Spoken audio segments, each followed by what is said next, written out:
morning. Thank you. Welcome to TIMESPAN's full-day event. For those of you that don't know me, my name is Phil Anderton, and I've got the privilege of being put into chairing this day.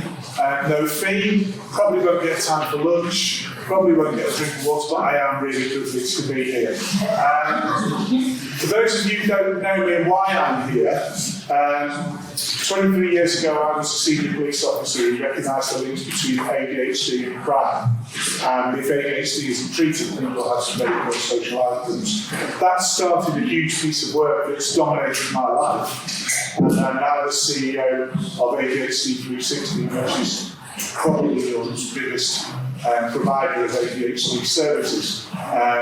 We assess, diagnose and treat 2,000 new patients every month for ADHD and treat with medicine and non-medical interventions.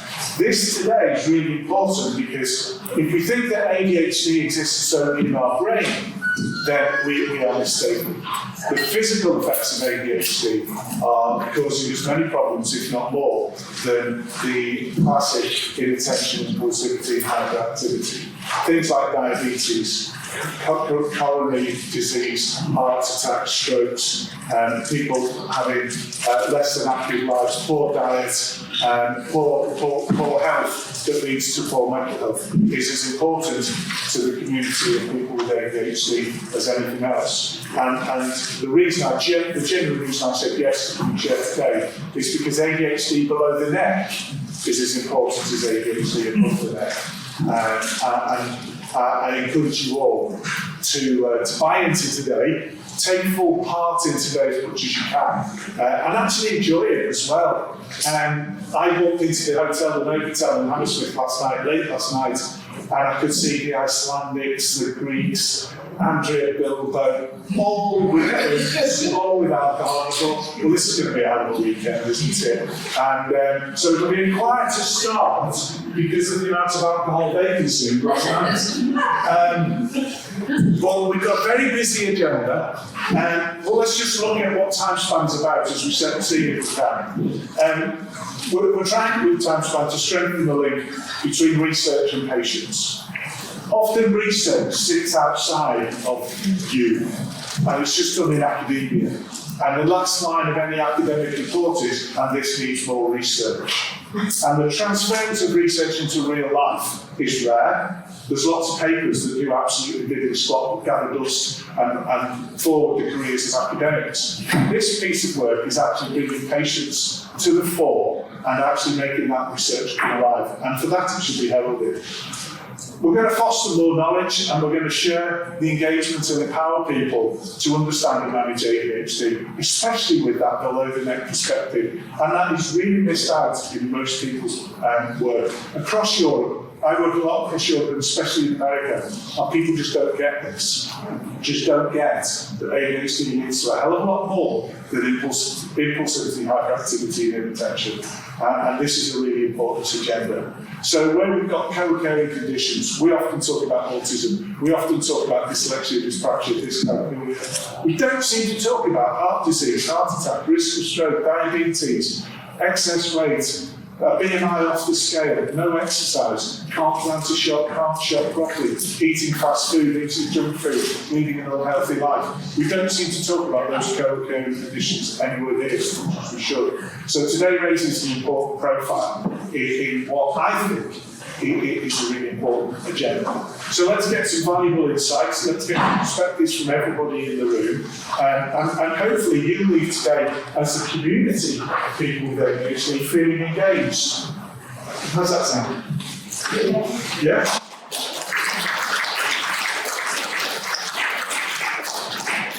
Now we've got some rules of the house. So who's got ADHD that's in the room? Okay, a high majority of people who are now going to ignore all the rules of the house. When we get to questions to any of the speakers, we're going to, I think this is hilarious, I didn't design this bit and I think it's beautiful.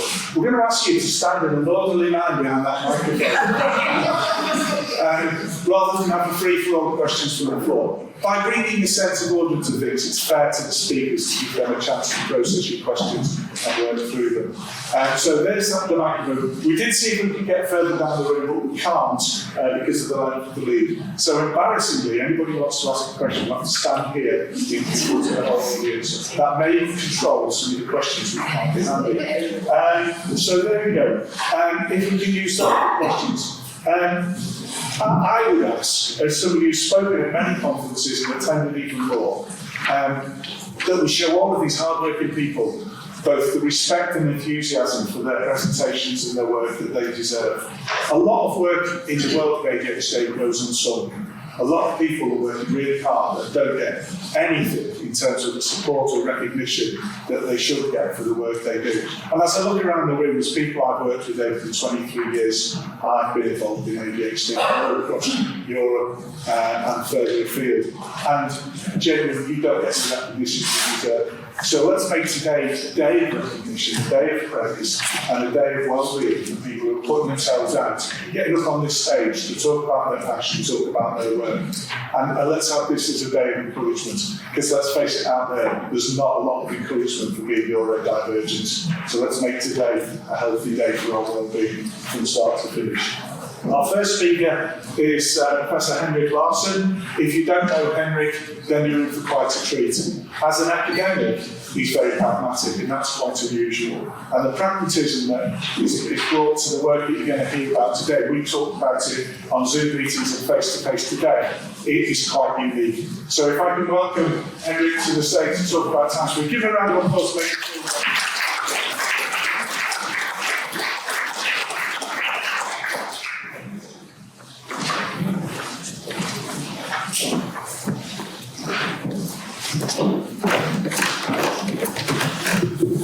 Thank you very much.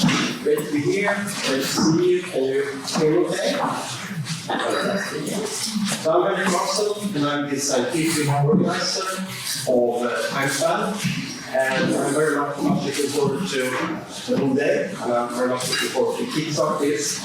So my task here is to provide a background and introduction to TIMESPAN. What is it? What are we doing? And provide the context for the coming sessions that we will have during the day. So I'm based in Örebro, in Sweden, and I lead this project, which is an ongoing large-scale Horizon 2020 project. So most of you know, I think, from research, that psychiatric comorbidity is very common in ADHD. This information help us build up clinical guidelines that we can use, clinicians can use it to provide proper diagnosis and proper treatment of ADHD when it comes together with psychiatric comorbidity, when it comes together with other psychiatric conditions. Now, as we will learn today, we have heard before, emerging evidence indicate that ADHD is associated with an increased risk for cardiometabolic disease, obesity, type 2 diabetes, and cardiovascular disease. I will provide a couple of examples. This looks scary, right? So this is what we do. What you see here is results from a systematic review and meta-analysis. This is a type of study that pulls together all the available evidence for a specific research question. So what you see here are results concerning ADHD and obesity. This slide is very busy because there has been lots of studies on this topic.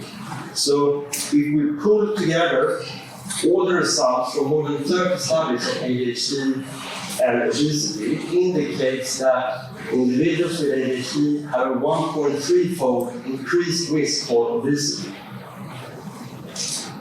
If we turn to type 2 diabetes, which you see here, I think you see that the slide is much less busy, and this is because much less research has been conducted on ADHD and type 2 diabetes.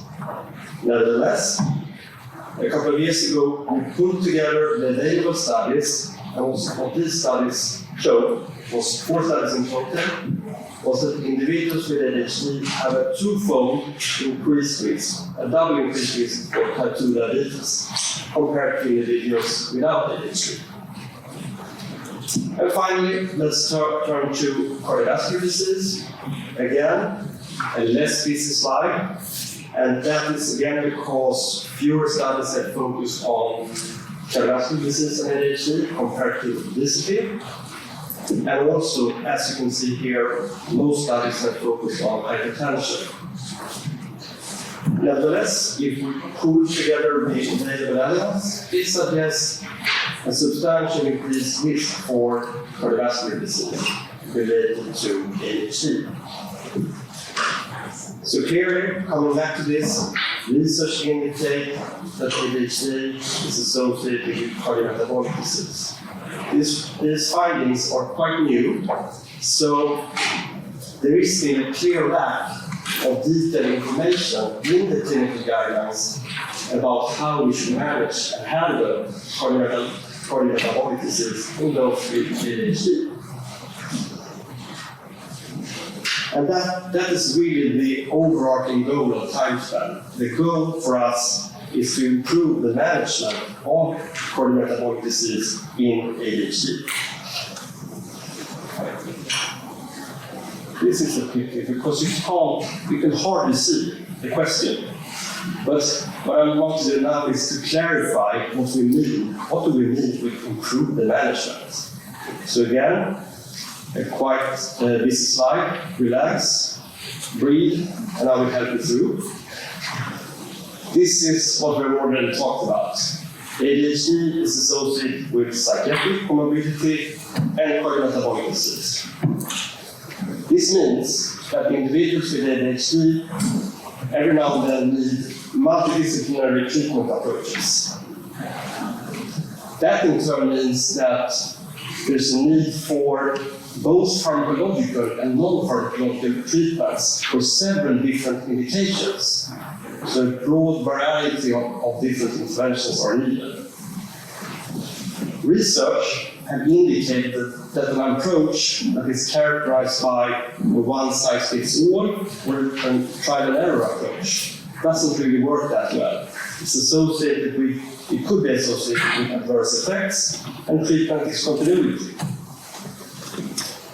So what we want to do in TIMESPAN is to generate new knowledge that allow us to move in the direction of optimized and ideally personalized multidisciplinary treatment. And the hope is that that will in turn lead to better management, better prognosis, and better outcomes. TIMESPAN is a big project. We are 17 partners from across the globe, within and outside Europe. We are an interdisciplinary team. We work hard together to address our research questions. And in our research, something called real-world data is really critical for us. So we are on one hand using available data from large-scale data sources. Electronic health record databases, prescription databases, and available large cohorts, data collections that are available. But we are also collecting new data, as we will learn more about today. We're using remote measurement technology in the ARC-TARMA study. We have participants from ARC-TARMA here today, and we will learn more about ARC-TARMA during the session today. We're using advanced data management, not just because it's fun, but because it allows us to conduct multi-country studies. It allows us to compare how things look like across several different countries, and that's important for us. We have been around for a while.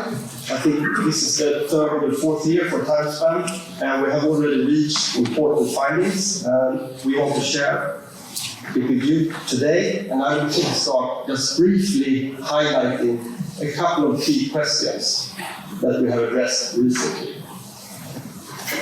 So first of all, what is the prognosis of cardiometabolic disease in individuals with ADHD. As an example, we addressed that question in Sweden using national registers. So in this study, we were able to identify about 60,000 individuals who underwent bariatric surgery. We compared individuals with and without a diagnosis of ADHD with regard to both short and long-term outcomes. The key message from this study was that we need closer follow-up when it comes to the care after the metabolic surgery for individuals with ADHD.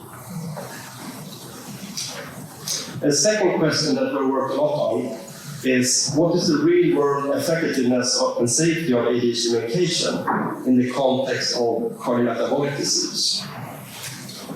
So, in a recent study that received a lot of attention, we demonstrated that ADHD medication seems to be associated with a reduced risk for premature death. Important finding. We have also studied here, in a systematic review and a meta-analysis, how ADHD medication is associated with cardiovascular disease. We have done it in a systematic review and meta-analysis in this study, but we have also used real-world data, national registers, to study the long-term risk of cardiovascular disease, and more specifically, the short-term risk associated with methylphenidate. Very briefly, the take-home message from these studies is that ADHD medication seems to be associated with a lower risk for premature death, but also a small increased risk for some types of cardiovascular disease. Finally, a final study that I want to highlight a little bit. Within TIMESPAN, we have tried to develop risk prediction tools. More specifically, a risk prediction tool that allows us to identify individuals with ADHD at high risk for cardiovascular disease. Many of you might know that there are already lots of cardiovascular risk prediction tools available for the general population. You might have heard of the Framingham risk score or the Q risk. And these are used regularly. But we wanted to ask or explore whether these prediction tools could be improved for individuals with ADHD by adding some extra risk factors into the model. The take-home message was we find support for our hypothesis. If we add additional ADHD-relevant risk factors into the prediction model, the model seems to work better and allow us to identify individuals at high risk for cardiovascular disease in a better way. So summing up and concluding, so I hope that I have provided a bit of a background to what TIMESPAN is. I've provided a few examples of what we have done, key findings that sort of, I hope, highlight our efforts to move in the direction of optimized and ideally personalized multidisciplinary treatment. That in turn help us improve management, prognosis, and outcomes. I'm very much looking forward to today. I hope that we, myself, will learn a lot from our discussions and have fun. Thank you.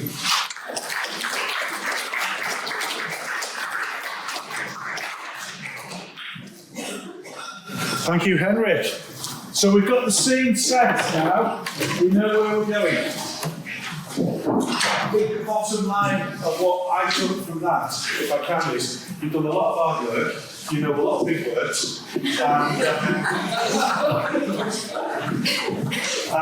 there is a correlated risk between metabolic disease and metabolic disorders and ADHD, and you're studying that to see what we can learn and what we can do about it, and you're going to gain even more evidence today from the community of that work.